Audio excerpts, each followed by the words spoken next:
We had like a fight about something. Maybe she had like the matching diary as me. So my bright idea was to like write, my best friend and I aren't friends anymore. I love being alone too much. Whenever I think about doing something, I think about how I would rather just do it with myself. So how do I convince myself it's okay to do things with someone else as well?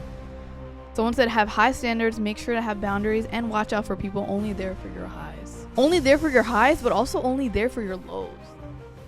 Welcome back to another episode of Difficult Dish. Today's episode, we are talking about friend breakups, okay? And this is different because in the past, we have talked about female friendships. We have talked about how to maintain friends, make new friends. But this episode is going to be specifically talking about how you feel after a friend breakup and how to actually start feeling like you can make friends again. Because when you are down in the dumps and you just went through a really bad friend breakup, especially in your 20s or 30s, you feel like life does not get better and you'll never find friends again. So this is kind of like an interview type of video because Mashun is asking me a lot of questions on just how to make friends and like genuine questions that you might have if you are going through like a friend breakup right now. So if you are in that period of like hopelessness, or you just moved to a new city and you don't know how to make friends, especially in your 20s, this episode is definitely for you because we share the rough parts of it and then also finally the good parts of making friends. Welcome back to another episode of the best podcast in the world / your favorite. Wow. Difficult Dish, a podcast about South Asian narratives. Different, not the same. Different. we don't have to continue this. Okay. We can evolve. This is my co-host. Her name is Mahua Khan, and this is my co-host. His name Hello, is Mushroom Munir. Wow. And this is Difficult Dish. Before we get further, like the video, subscribe to the channel, rate the podcast, and review the podcast. And while you're at it, follow us on Instagram too. Wow. If you're doing all those.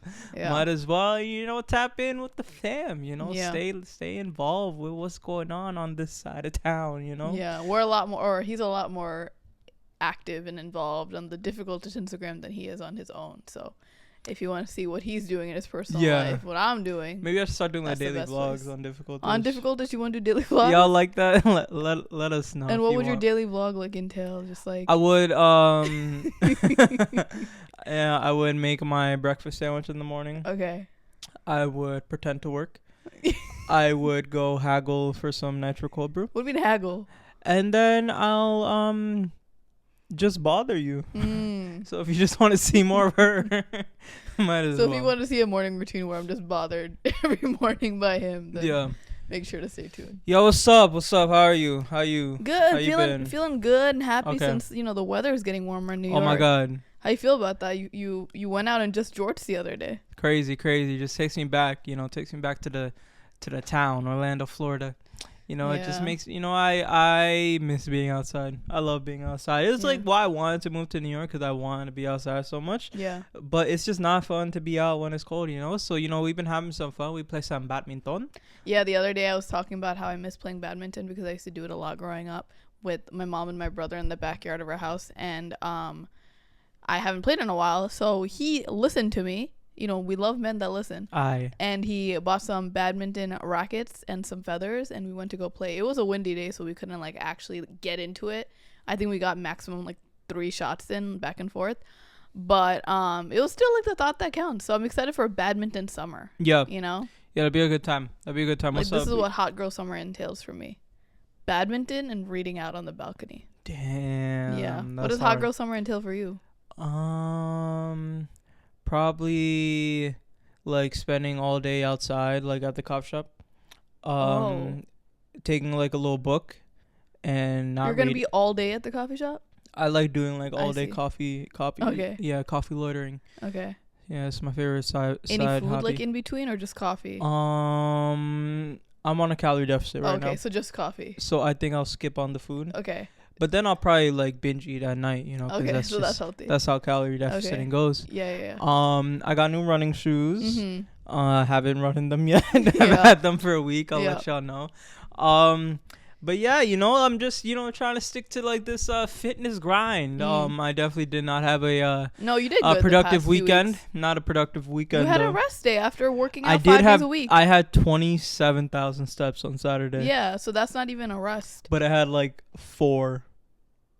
For yesterday. What? Okay. I didn't balance move this at all out. yesterday. You need a rot Sunday, and that's fine. I guess. Okay. Okay. Well, in this episode, what are we talking about today? On this episode, we're talking about something that you want to talk about. Yeah, we're talking about friends. We're talking about friends, but not only just like friendship breakups, because we've talked about that before. We've talked about even making female friendships and just your journey with making male friends and maintaining friendships. We've talked about all of that, right? But we haven't really talked about like losing friendships, breaking up with, your friends in your teens or your 20s, and how life is like after that happens, right? Because I feel like when you do have these big friendship breakups, which sometimes hurt more than like actual relationship breakups, they hurt so much where you're like, oh my god, this is gonna be my life forever. I'm never gonna find friends again, even though these people probably were very toxic or not good for me or whatever, and I'm not friends with them anymore. I still miss them. Yeah. And having just like friends, right? Yeah. And so we want to talk about how life goes on, and it just like becomes better if you just like look on the bright side. Yeah. And I was thinking for this episode, we could structure it as me asking you some questions about friends, because you are more well versed in this than I am. Why do you think so? Why do I think what? That I'm more well versed in friends. You are better at maintaining friends than I am. Fact. I see. And I got my friends, but I definitely have areas of struggle. And I have 4 questions for you. Oh, and these are like questions that like I've actually on my mind. Things that like I'm like actively trying to work on. That you genuinely need help with. Yeah, so they might be like a little harder questions, but just like try your best to like give like a honest, genuine answer to them. Yeah. So So you want to go into first talking about like friendship breakups and how we felt in that moment. Yeah. And yeah, we could do that. We could do that. We could do that. Right. Do you remember your first, like real quick, your first friendship heart breakup that sucked? I remember in like first grade or like third grade or third grade or something, me and my best friend, who is still my best friend now, we had like a fight about something. Maybe she had like the matching diary as me. Like we had a fight where, first grade fight. Like what do you really talk about? That'll do it. So we were like in an argument, didn't really want to talk. So my bright idea was to like write on a few pieces of paper, my best friend and I aren't friends anymore. Right? It happened. It came to the point where That's not nice. It had to be verbalized and it had to be written down. So I wrote that on a couple pieces of paper and I passed it around the class. I passed it around the tables, and everyone had to know about this. Gotta do what you gotta do. No one really cared at the end of the day. Someone, they kind of just gave it back to me. Like, what are we supposed to do with this information? Why are you passing it out? Yeah. Like, this is not the drama of the year, right? Yeah. So after that, we became friends again. That's nice. But anyway, beyond that, jokes aside, I think my first like actual meaningful friend breakup was like right after college-ish, around that time, because I had like a core group of high school, elementary school friends that I grew up with, where we were really close, and they didn't really necessarily do like anything wrong to me. I mean, there were little things that piled up over the past like few years before that really hit me. That was like finally the ending point, like the breaking point for me. But they never did me dirty necessarily. Like they didn't talk shit about me behind my back or anything. I mean, there were some things, but it wasn't that bad. But I think that was like the biggest thing for me, because it wasn't just like one friend breakup. It was kind of like a whole group chat, like a whole friend group that I spent like every single day with, that I would hang out with like every 2 days, going to their houses or whatever it was. So I think that was like the biggest thing for me. And I think it also happened during a time where it was right after college, so I wasn't in like a school environment really anymore, so it was harder for me to make friends. Yeah. It was also around the time when I moved out by myself in New York City, so I moved away from their town anyway. So I was like lonely around that time period, right? So the fact that I didn't have these friends to hang out with, to not be lonely about other things, and the fact that I didn't have them anymore was just like extra shitty on top of everything, you know? Yeah. But I'm really proud of myself, because like I feel like a lot of people who are in that instance where they just moved out, or they don't have really like friends outside of that group, they would go back and like settle for that shitty friend group anyway, just because they're lonely and they're like, oh my God, I'm not going to find anyone better. But I still like stuck to my guts and like didn't go back, and I still like embraced the loneliness, you know? What did you learn like about yourself through the friend breakup? I think in that process I realized that, first of all, I can't settle for friendships that didn't make me feel good about myself, and also we weren't like-minded in just like passion and interest and things like that. I also shouldn't settle for people that it felt like they were judging me, you know? And I think in that process of being alone, it helped me just discover who I am, you know? Like it didn't, I feel like when we are in high school or younger, we kind of mesh ourselves with the people around us because we see them every single day in school. You know, this also relates to like relationships. If you are in like a romantic relationship with someone and you're still young and you don't know who you are, you're kind of like making yourself be more likable to them to be kind of exactly like them, right? Yeah. So I think this alone time forced me to just like recognize who I am without them and just like who I am as a person. Okay. You know? How do you know whether to like, if you gotta pick between like having like a tough conversation with them about like, oh, like y'all make me feel this way, I still want to be friends, but you know, like how can we like stop doing that, versus this is like just not even worth it? Yeah. You know, how do you pick?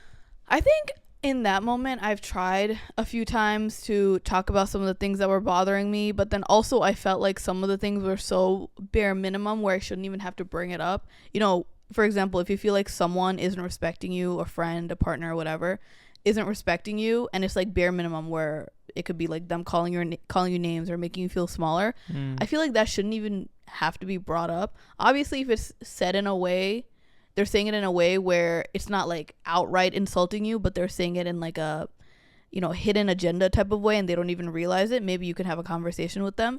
But if you have had that conversation with them multiple times and they're still not changing, at that point you have to let them go, right? Like I recently just made a video on my Instagram and TikTok where I talked about the let them theory, where Mel Robbins, she talked about if someone is continuously insulting you, if someone is, you know, messing up in a relationship or a friendship, why should you constantly go out of your way to make them right if they've already shown their true colors? Just let them do it and just slowly like back off and detach, right? Because it's not up to you to change a person if they've already disrespected you so many times and they just don't really want to be in that friendship or relationship anyway, or they're just like used to it being toxic and they're just letting it happen, right? So yeah, I'm at this point now where I think that kind of solidified my backbone, you know, my morals and what I want in friendships, because now I know what to expect and what I should accept, you know? That makes sense. But do you feel like you've ever had any like friend breakups? Yeah, I mean, what are like guy friend breakups like? Like what are they about? Like why do you not talk to friends anymore that are your guy friends? I mean, I can only speak about me. I also had like a similar friend breakup with like my high school group of friends. It was for you, it was after college. For me, it was like a year after high school. I had a group of like 7-8 guys that like we had a group chat. It was like my group of guys for like all of high school. And then like after we graduated, I think we like kicked it for like another year. And then I think it was when I started working at like in like the coffee shops, and I started like, it was honestly before I even started working at the coffee shops. I just knew that I wanted to separate myself from them. So when I was like 19, I like, you know, exited the group chat. Why? Made my grand exit. Like why did you want to get out of that friend group? I think it was just bigger than the friend group. I think I just, you know, it was a tough time in the house at that time. And I knew that I needed change. Like I needed change, like in all realms. You know, I stopped doing like a lot of the bad stuff I was doing. I stopped working in like my own area. Like I left my side of town to go to like a brand new side. I started trying more in school, trying as much as I could in school. I like broke up in like with in like the toxic relationship that I was in. I stopped talking to like my friends. I just needed like a refresh in general, you know. And there was just like there was a lot going on. It was like a very like like I needed like the tides to shift, you know. And like I think the friend group, like, yeah, there were like little things that were bad with them. Like, same as you, I didn't feel well respected, or I didn't feel like they understood me to the fullest. And I was definitely like the black sheep, like the odd one out in like I the remember friend you group. told me that you wanted to, take photography and go to these faraway places outside of your town, and you would ask your friends to do that with you, and they would never get it or do it with you. Everyone in my city, in my group, all they wanted to do was like smoke weed and go to Chili's or Ale House, and that's cool. But I want to go on the Sunrail, go to the coffee shop and take some pictures and go to an open mic at night. Nobody wanted to do that. So I just knew that, like, hey, like the longer I'm here, like the longer it's gonna like stray me away from like what I'm actually into and what I actually want to do.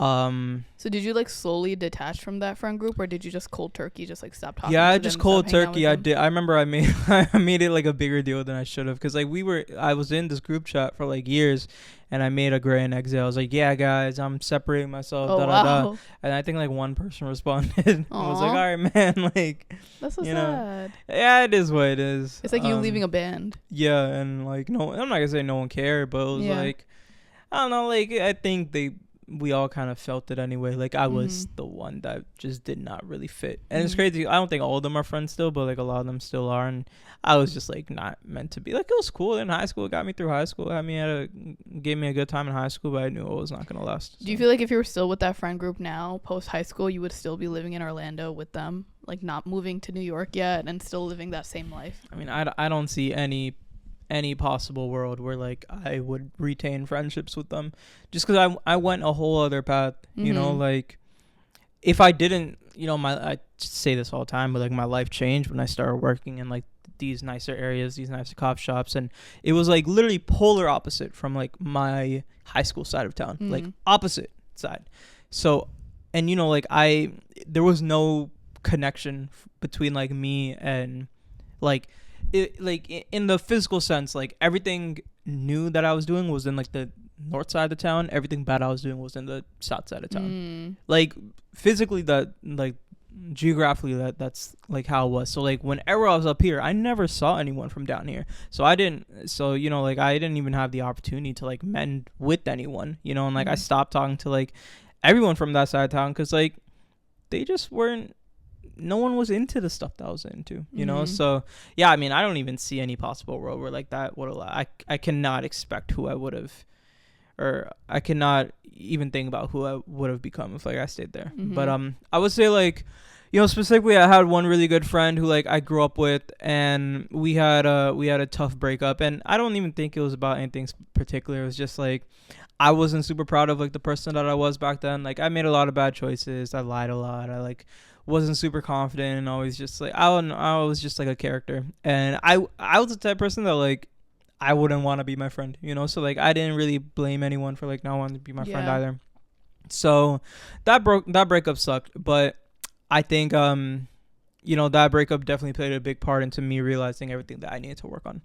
And I worked on everything that I needed to work on, and now I'm a lot happier with who I am. But guess what? You also have self-awareness. Yeah. Because, there are people who know that the things that they're doing might not be the best decisions, and they know that their close friends are not making the best decisions or aren't making them feel the best, but they still stick with that relationship. Yeah. There's like this form of unhealthy codependence on that person, that partner, or that friend group, whatever, even though they know it's not really like serving them well at all. So it's interesting that some people still have that awareness, but it's harder to leave than stay in it, Yeah. So good on you for still getting out of it. Yeah, I mean, I think it was easy for me because like I was just around so many new people all day, every day. Like, I think it would be hard if like you're out of school and you just kind of like work a regular job and just kind of see the same people all the time. Like, then it's hard. But I was in a very advantageous position where I had the opportunity to make a brand new set of friends that I knew were into the stuff that I was into. So it just made me a little bit more willing to do it, so. I think just like one last thing about friend breakups, it's just like you don't feel like you're going to make any friends again. Even though it wasn't the best relationship or the best friendship, you just feel like it's the end of the world, And this episode, I hope it shows you and tells you that like there's so much more to life after that, and you will find those real amazing supportive friends. Yeah. Even if you're in your 20s, 30s, 40s, whatever. Like, there's no ending to it. So I'm like excited to talk about like making friends and like the friends I have in my life now, you know. Well, do I have some things to say to you? Wow. Are we gonna have like interviewer Mashun out today? Yeah, sure. All right. I don't think these are in order, but I'll start with the main thing that's been on my mind. I love being alone too much. I love doing things by myself. Whenever I think about doing something, I think about how I would rather just do it by myself. Not saying that I'm a loner or that I don't know how to talk or that I'm unsocial. I'm social. I know how to talk. I can talk in a group if I want to. But I find myself 99 out of 100 times I would rather do something by myself. Yeah. So how do I convince myself that it's okay to do things with someone else as well? Well, I think I'm also the same. I also love my alone time. I love doing things by myself. But also, at the end of the day, I spend almost the whole day by myself. Like, I work from home. I don't need to go out to really do anything. So sometimes the only way I force myself out is by having a workout class that I have scheduled in the morning, where it forces me out to interact with someone at a coffee shop and like go to a workout class and have this like human to human interaction. And I think there are also phases in life, especially for me, where I don't want to talk to anyone. I don't even want to hang out with anyone. It drains my social battery, where if I have plans with someone, I'm like not as excited. Whereas there are other seasons in my life where I'm like really excited to hang out with the people that I haven't seen in a long time. I'm making more plans. I'm more social. It usually happens like closer to like warmer weather. Whereas like hibernation season, the colder season, I'm a lot more reluctant to go out. Like I'm more inside, hibernating, working by myself, working on my brand and work and things like that. I think you just have to like train your brain into feeling like these people are bringing a lot to your life, because it's fine to have your alone time, but it's also important to, you know, nourish friendships and do things with people that make you happy, right? And I think it's hard because like in high school or in college, some of the people want to do the same things over and over, like go drinking or go to the same like Applebee's or, you know, restaurant all the time. It's like your ritual, which is fine. But, you know, beyond that, once you start discovering your own hobbies and things that you like doing on your own, you usually also attract the people that like doing the same things, right? Yeah. So I don't know if you have people in your life now who also like, you know, going to poetry events or museums and things like that. But if you don't, you have to work towards making that type of connection with someone, you know? Yeah. And, you know, at the end of the day, like, I think especially for me, I'm very hyper independent sometimes, especially like growing up. I would much rather do everything by myself, just because as the oldest daughter, I was taught to do everything on my own without anyone's help, right? So because of that, I taught myself to like isolate even more and do everything alone. But I think it's a lot healthier to share with someone else and just learn how to be okay and be happy with spending time with other people. Yeah. You know? Facts. So I think it's hard for you now because, and also you have to give yourself some grace, right? Like you just moved to New York a year and a half ago. Like this is your first time having your own place, really. I mean, you had it in Orlando, but it was very brief. And you're just like living life on your own for the first time, having time to like write your book and explore the city by yourself.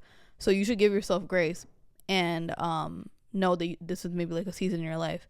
But I think you have to like force yourself into that excitement again, you know? Yeah. And also like since me and you are together, we spend a lot of time together, but I never wanted to be like, oh, my partner's friends are also my only friends and vice versa. Like I never want you to feel like the only person you should be spending time with is me, and then also my friends are also, I mean, they're obviously your friends, but they shouldn't just be the only ones, right? Because God forbid, if anyone breaks up, you're not going to have those people anymore. So you have to have like your own life outside of that, you know? No, I agree. I think it's, you know, the main thing you said that stuck with me is, you know, wanting to just like share experiences with other people. Yeah. Why do you feel like you're unable to and capable of doing that?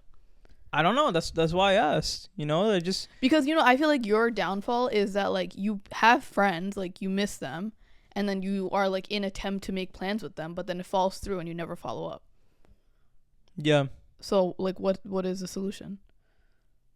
I don't know. That's why I'm asking. That actually feeds into like my next question, or one of my next questions, which is I feel like I keep trying to spark new friendships, but like nothing. It doesn't last. It doesn't last. Like I feel like I throw so many like. I shoot so many shots in DMs, or like I'll hang out with someone, just doesn't really like, you know, call me. But I feel or like nothing. that doesn't happen.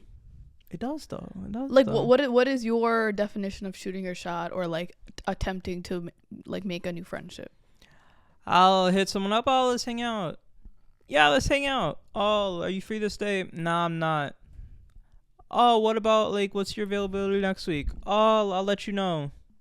Don't hear nothing. Okay, well, if they're actually not reaching out or telling you a free day, then that's probably not a friend that actually wants to hang out with you or is worth your time. But if you're saying that continuously that happens to you, then how is that even possible? That's what I'm saying. You're saying that like you reach out to people, new friends, you try to hit. I'm not saying I've hit up 30 people, but you know I've hit up. Okay, then maybe those aren't meant to be in your life. But I think it's nice to hit up mutuals, especially on social media, and like you know, build it up from there, or then even going to like a similar event and meeting other people that are like-minded, you know. But I feel like from what I've seen, from what I've witnessed in your life, you know, usually when people are trying to reach him via text, they cannot because he does not respond. So unfortunately they reach to me, and it could be his sister, it could be my brother who's reaching out to him. It could be his god sister who's now reaching out to me for him. Relax. And I just feel like you're not prioritizing contact with people. That's true. And that's like a personal problem that you have to work through. I hear you. And that's true. But like a lot of these things, like I don't know how to like help it. I think honestly the same way you wake up, get your coffee, take your pills, do your skincare, the same way that's like in your morning routine, I think you should set like a timer or like set an alarm every single morning where it forces you to check your text and respond back to people. Because you know, one of my resolutions this year is, because I self-isolate a lot, is hang out with someone new every single week. And when I say someone new, that doesn't mean the 52 weeks in a year I'm hanging out with 52 new people. I mean like someone new as in, if I hung out with one person this week but then I hang out with the same person again next week, I have to have someone else in that week to count it as someone new, you know? Because I think that forces me to like reach out to the people that I don't see as often, and it like makes me excited. And also like I try to do this thing when I am planning my week, especially on like Sundays. I plan the whole next week, or at least draft it up. And also like the first of the month, I try doing that. I look at the days that I'm free, the things that I have already like non-negotiable like events or birthdays or whatever planned already for that month. And then within like the free days or the free times that I have during the nighttime, I'll try to book in people that I haven't seen in a while. Yeah. You know? That's smart. Yeah. That's how you maintain friendships, especially when you're an adult. Like, you're not going to see them in school anymore. You're not going to see them, like, on the reg anymore because they might live far away. But it's, like, important to make that deal with someone. You know? Yeah. I wish I had cool coworkers. My coworkers are. I honestly don't know if, like, it's the best to make friends with coworkers, though. My cousin has great coworkers. I was going to say that. Like, your cousin is the only exception. The only person I know that actually made it work. She's cool with all of her coworkers. Never had cool coworkers. Yeah. Other than in a cop shop. Yeah. Oh, well. What do you do if, like, you got, like, a lot of friends, but, like, they're all over the place? And, like, you want a group. You know, you want, like, a little group. How do you go about, like, making a friend group?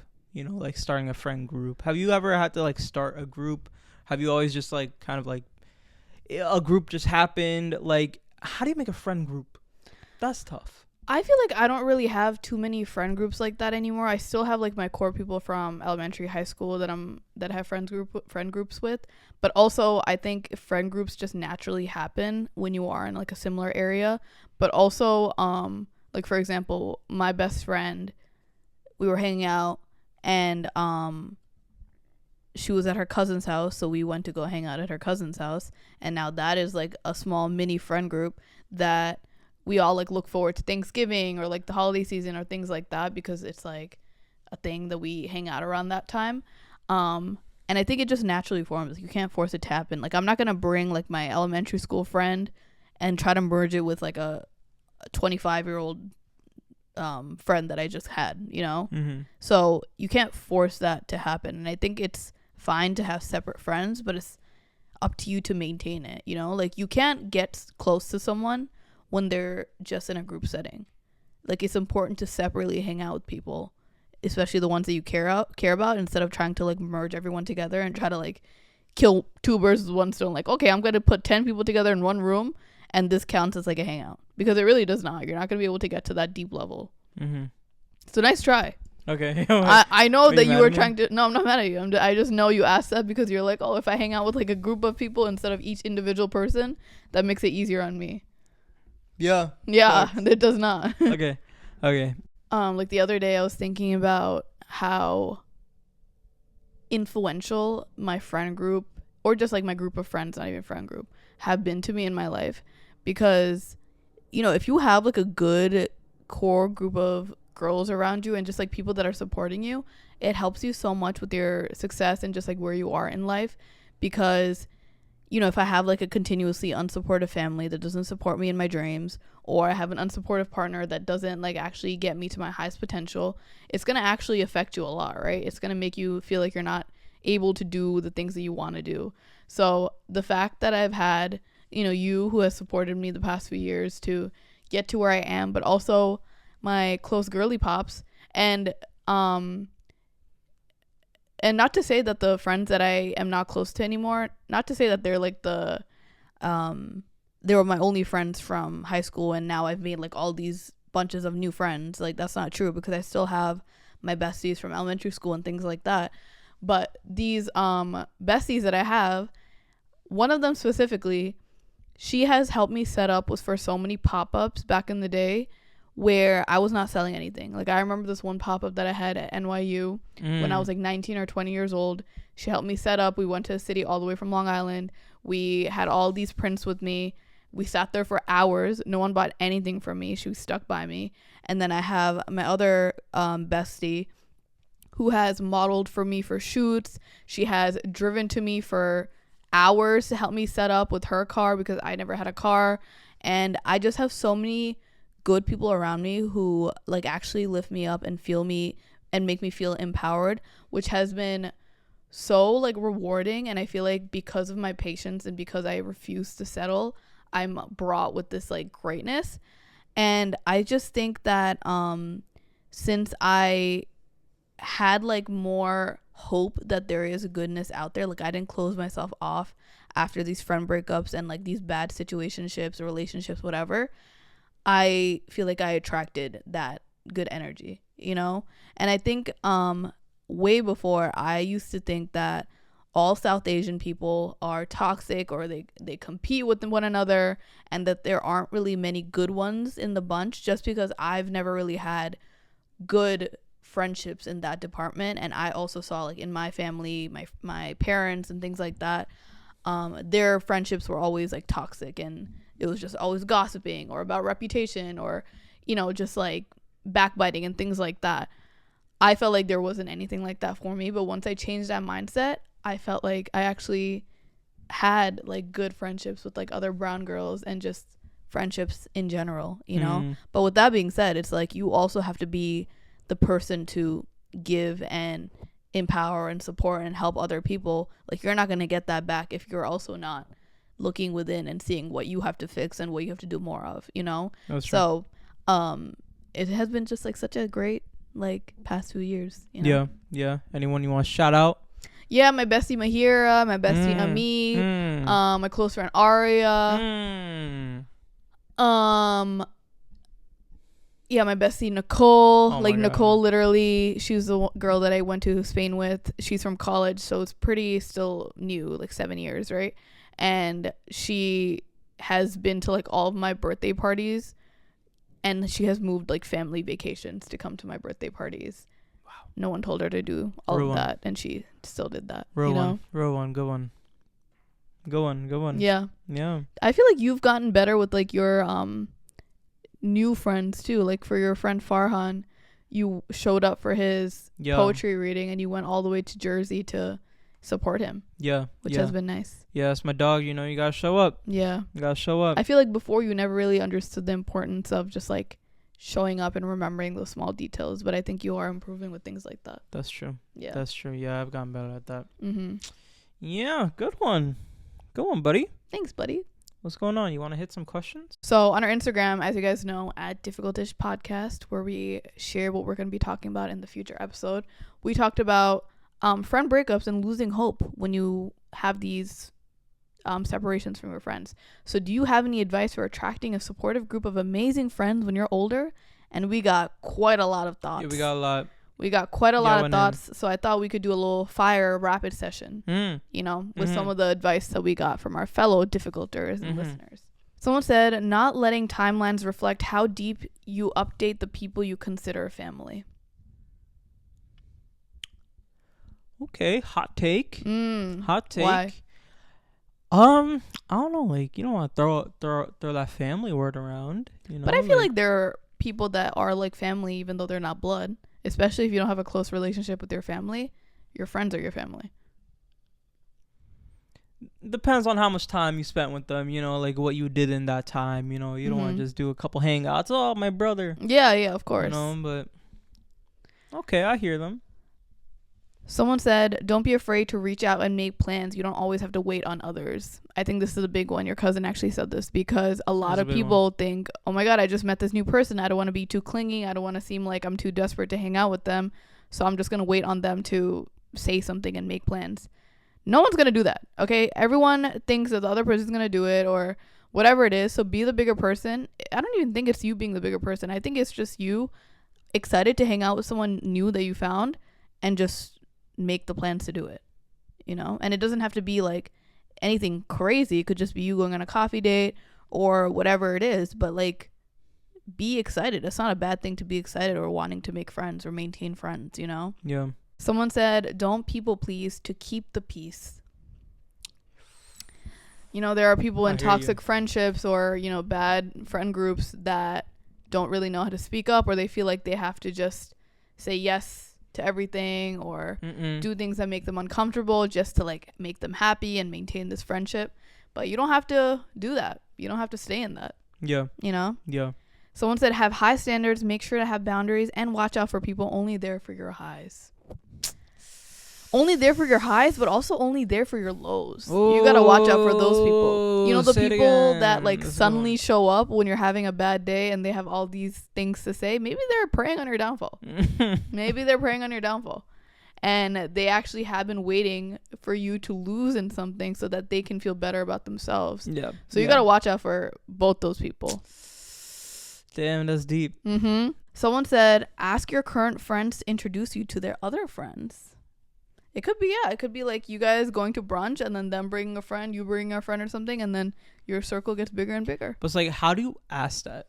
That you don't ask, oh, introduce me to your friend. Like, I feel like that's a weird ask. I feel like if you have a friend that talks about another friend a lot because they really like them or they have like similar interests or hobbies or whatever, I think that would be a great segue for you to be like, oh, I would love to meet them. Like, let's hang out all together next time, or it could just be like if you are both new to the city or new to the school or whatever it is, you could be like, oh hey, for the next study date, like I'll bring someone, you can bring someone, like let's grow our circle like that or something. I think it's a lot more helpful when you guys are both new at something and you're trying to like grow your friendships. That's true.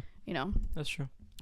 Someone also said it takes time to develop your core system of friends as you grow through the eras of your life. That's a good reminder to end off on. We are changing.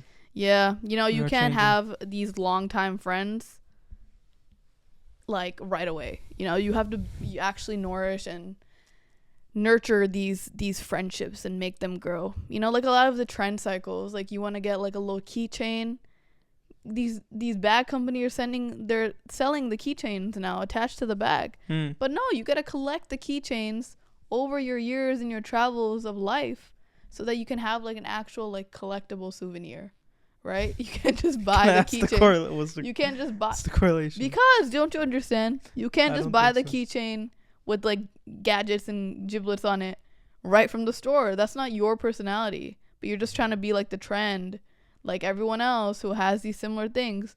But no, you gotta get like these charms on your own, like over your years of life. It's like a buildable thing. You understand? That's a good note to end on. You're trying to cook. No, but it's like like the recipe. Just the girls who get it get it. It's just not there. You know. The girls who get it get it. A little faulty. That's all. All right. I hear you though. Thank you so much. It's a good one, buddy. Good one. Good you episode? did good this episode. Yeah. Good one. You have 10-second piece of advice? I do. Yeah. Stop judging people. Oh, wow. Stop judging people. I see. If you see someone dancing alone in the club, don't judge them. Let them exist. I see. 3 words. Let people exist. Let people exist. If you see someone at the park just reciting some poetry to themselves, let them exist. Yeah. Let people exist. You know, like there's so many people just trying to express themselves, whatever way. You know, a lot of people don't got the friends to go do some. A lot of people really going through it on the inside. Just let people exist. Be empathetic. No, not even that. It's just let people exist. You know, you don't got to think so deeply about every single thing that you see. Yeah. Be like, oh, that's a person. All right, keep it moving. Yeah. Just end it at that. A lot of people don't do that anymore. A lot of people always look, oh, what's wrong with him? What's he thinking about? What was he? You don't got to do all that. No. Just let it happen. Yeah. You know? Mine is invest in some pillows because we don't realize how big of an impact our pillows have on our neck and our sleep. We need to have good sleep in our life, right? You finally have 96% restoration sleep last night, finally. But we need to have some good sleep in our sleep journey. Can I call you out on like your hypocrisy? No. Why have you been saying no to like a new pillow for months? No, I have not. She says that she's been saying no to new pillows for months. Just so you guys know. She needs to be called out for that one. Okay, do you have a Bangla word of the day? No. Okay, Bondhu. Bondhu means friend in Bangla. Yeah. Good one. Thank you. Good one. All right. I gotta do a meeting. Thanks so much for tuning into this episode of Difficult Dish. We hope you enjoyed. Please rate the podcast, review the podcast, do all that, and return to us next week, please. Another fire episode. We love you guys so much. Love you guys. Allah Hafiz. Bye.